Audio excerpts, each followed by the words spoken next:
Good morning, Boker Tov. We continue with the Community Daily Dose of Torah. We're looking at the mitzvah of giving the Ma'ot Purim, Purim funds to the poor. Chayav says the Shulchan Aruch. Chayav kol adam litain lefachot shtei matanot l'shnei aniyim.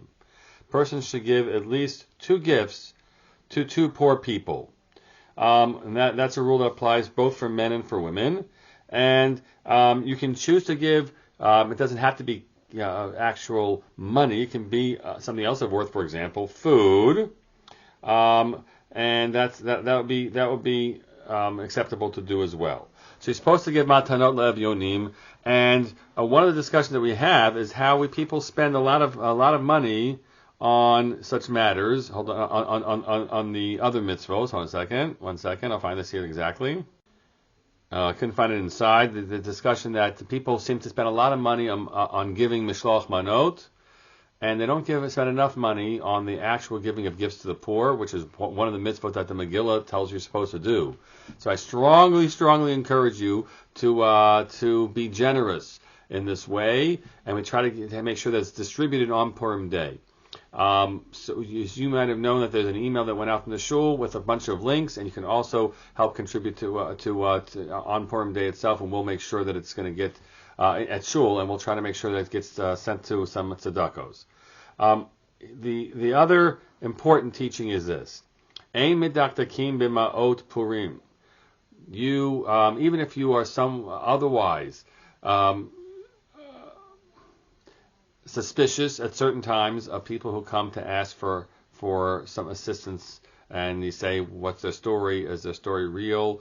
So on Purim, we try to not be medaktek, to be extra uncertain and suspicious.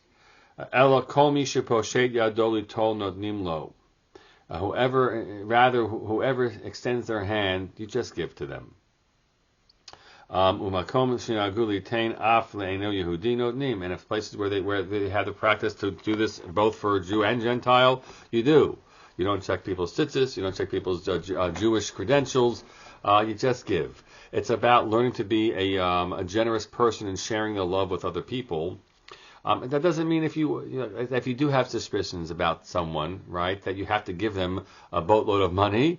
If you have suspicions about what their story is, then you give them a small amount. And I would wonder if, God forbid, we had a suspicion that this person was using money for harmful purposes. Sometimes we have that fear when people walk in the streets of New York, and they might be using it for drugs that are going to harm them. So don't give them cash. But go into the store and buy him some food and bring him out some food and give them that. That you can still do. Whoever is suspicious of what they might be using it for, that's an act you can still do all the time in any mitzvah of tzedakah, and certainly on Purim Day. Wishing you all a happy Purim ahead.